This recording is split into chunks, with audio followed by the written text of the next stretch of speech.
upper back trap area, some shoulders, and increase my neck size a little bit. And we all know if you have a big neck and big traps, you automatically get intimidation points. Now, I do want to say before we get into this that I didn't have massive and huge traps growing up as a kid. See this picture right here. Pathetic. And I still don't have the biggest traps and neck, but they have substantially increased over time.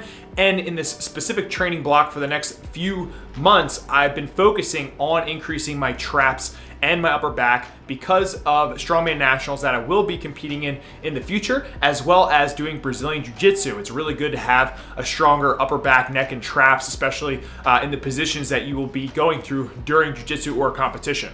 So to paint the picture when it comes to traps, just a couple points. Most people, when they think of traps, think upper traps. However, if you're really trying to get that bigger, thicker look, especially in the neck, trap, shoulder area, you're gonna have to focus on the upper, mid, and lower trap muscles as well. Some other muscles you wanna hit is gonna be the levator scapula, as well as all the heads of the deltoid. So if you kind of work on all those muscles, it's really gonna fill out your frame and make you look and feel a lot bigger. So don't just focus on doing upper trap work all the time. That's something that I see and something that I was guilty of. So we want to focus on the whole big picture here, guys. So movement number one, which is obviously going to be strongman biased, is going to be farmer walks. Now, at some point in your career as a strongman, you will be doing farmer carries in an event, and typically it's going to be for shorter distances. So anywhere from 50 feet to max, probably 100 feet. However, what I like to do, especially when I'm away from competition, is increase the distance. So I want to get more time under tension. So I'll stick to typically around anywhere from 75 to 85% of my carrying weight, and I'll do this for anywhere from 4 to 6 sets. And like I said, I'm gonna go a little bit longer, so I'll probably go maybe 100, 150 feet, just so I am getting that time under tension. And this is gonna help increase your upper back and your traps substantially. I also like these a lot because they keep me feeling athletic. And if you guys have been following my channel for a long time, you know that I'm all about staying athletic, especially in the sport of strongman. I think that's a big advantage in the sport, and it just makes you feel good. And I like to keep that element of my training.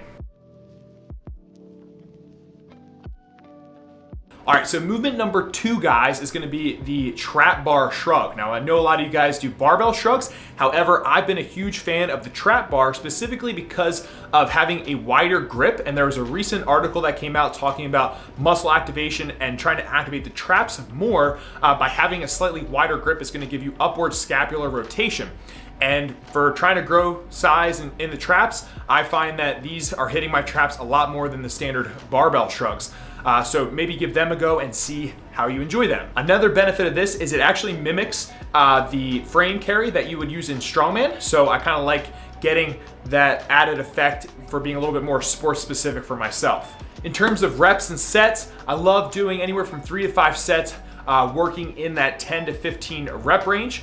Specifically for more hypertrophy stuff, I'm gonna use these in that training block. All right, guys, tip number 3 is gonna be rear delt dumbbell or cable flies. Now, what I had talked about before was how most people focus on the upper trap when they think building their traps. However, what I think is neglected is actually building the shoulders out, and more importantly, the rear delts. A lot of you guys are probably hitting the anterior part of your deltoid or even the outsides of your delts, but we really want to focus on those rear delts to give you that cap look to your shoulders. Now, if you build that out, I'm sure your traps are going to stand out even more. You can also train the frequency a lot more with a smaller muscle group like your shoulders. So typically I'm hitting shoulders 3, even 4 days a week, and I'm doing this exercise multiple times throughout the week. So the last one on my list, number 4, before we get into some neck training, is going to be face pulls. I've been doing face pulls ever since I was a young lad, and I really feel like that they have helped build my upper back over time. So kind of making those rear delts pop like we had just talked about, building those traps out, and just overall shoulder health and shoulder stability. In terms of reps and sets, love doing 3 to 4 sets. Upward numbers here, we're talking 12 to 15 reps. You know, that seems to be the sweet spot for me. Everybody's gonna be a little bit different, but typically for a smaller movement like this, especially during a hypertrophy block, I'm gonna increase that volume of this movement. Okay, so lastly, I have neck training. So I wanna address training the neck. Now, typically for most people, I would say that you don't need to do neck training, okay? You don't need to use a neck harness or anything of that nature. However, for me specifically, since I've been way more involved with Brazilian Jiu-Jitsu and combat sports, I do think that there's a benefit if you are that athlete to build your neck to be stronger, to be able to absorb more force, especially being in those awkward positions when you are grappling or when you are taking blows and doing MMA. So building the neck as strong as possible is definitely going to benefit those athletes. Like I said, if you're not in a combat sport, I think by doing all the other exercises that you do is going to build a well-developed and strong neck. However, combat sport athletes want to have just a slightly stronger neck because of the specificity of the sport. So for myself, I love doing these basic exercises for all different angles of my neck, just grabbing a plate, kind of doing some different head rotations on different angles. So we're gonna do anywhere from 10 to 12 reps, 3 to 4 sets. Do this maybe once or twice throughout the week, as well as all the grappling that I get in. Just like anything else, you wanna make sure that you steadily increase the dose over time. Don't just hop into extreme neck training, okay? You're gonna have a very sore neck.